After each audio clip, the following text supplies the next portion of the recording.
This is a factory.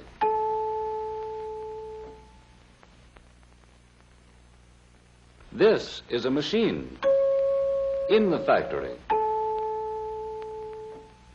This is the workman who tends the machine in the factory.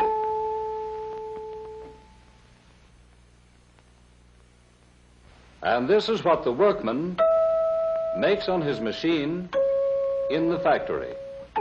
This is a widget. A widget might be a radio, a refrigerator, a musical instrument, or a motor car. A widget, you know, is just a symbol for any manufactured product that people use. Inside the widget factory, there are lots of widget-making machines. And the skilled workmen who run these machines turn out the finest widgets you've ever seen. They're as modern, attractive, and efficient as careful design and fine craftsmanship can possibly make them. People will certainly want to buy these widgets because they are so fine and up-to-date. Here comes a man now with money to buy a widget. Here's a farmer. He needs a widget on his farm, and he's in a hurry to buy one.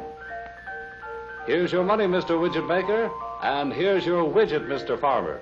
That's all there is to it. The deal is completed. Everyone is happy. The widget maker has the money, and the farmer has his widget.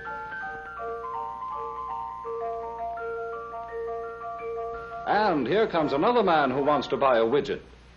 This man is a coal miner, and he's bringing his money with him. He wants his new widget right away, too. These certainly must be good widgets, because there is such a widespread demand for them. Everyone seems to need a widget. For instance, this man is a steel manufacturer. Apparently, he can use a widget. And here's a lumberman, too. They all want widgets. Business is certainly good. These people are customers because they are willing to trade money for widgets. And all the customers take their widgets home to all parts of the country. Look at all that money the widget builder has taken in from the sale of his widgets. But now that the builder has the money, he has to pay out a large part of it to the workmen in the factory. That's all right, though, because these workmen need the money to buy food and clothing and to pay the rent. And maybe even a lot of them will want to use some of their money to buy widgets for themselves. But since so many widgets have been made and sold, the widget builder is running out of raw materials to make into more widgets. So out here where the raw materials come in, he buys cotton. This widget factory uses a lot of cotton. And what do you know? It's our farmer friend back again. The farmer wants to sell his cotton to the widget maker. Well, turnabout is fair play, and now the widget maker has more raw material. And the farmer has his money back again, in addition to the widget he already bought. The widget maker needs coal and steel and lumber, too. So here are the coal miner and the steel man and the lumber man to sell them. Just a little while ago, these men were the widget maker's customers. But now the widget maker is their customer. He has money to trade for raw materials, a lot of different materials from a lot of places.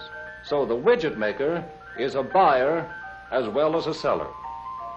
Evidently in this widget business, somebody is always buying and selling. Everybody is somebody else's customer. The raw materials that the widget maker buys, the products of field and mine and woods and shop, go into one end of the machine, and out of the other end of the machine come nice, new, shiny widgets. And that's all there is to it when everything runs as smoothly as it does in this factory, with men and machines all at work. This factory becomes a beehive of activity, selling widgets, buying raw materials, making more widgets, a number one widget that any customer would be glad to have. And while widgets are being bought and sold at one end of the factory, raw materials are being sold and bought at the other end. So, with everything humming along smoothly and everyone working for somebody else, money seems to travel round and round in this widget business. Maybe that's true in other lines of business, too. Don't you think so?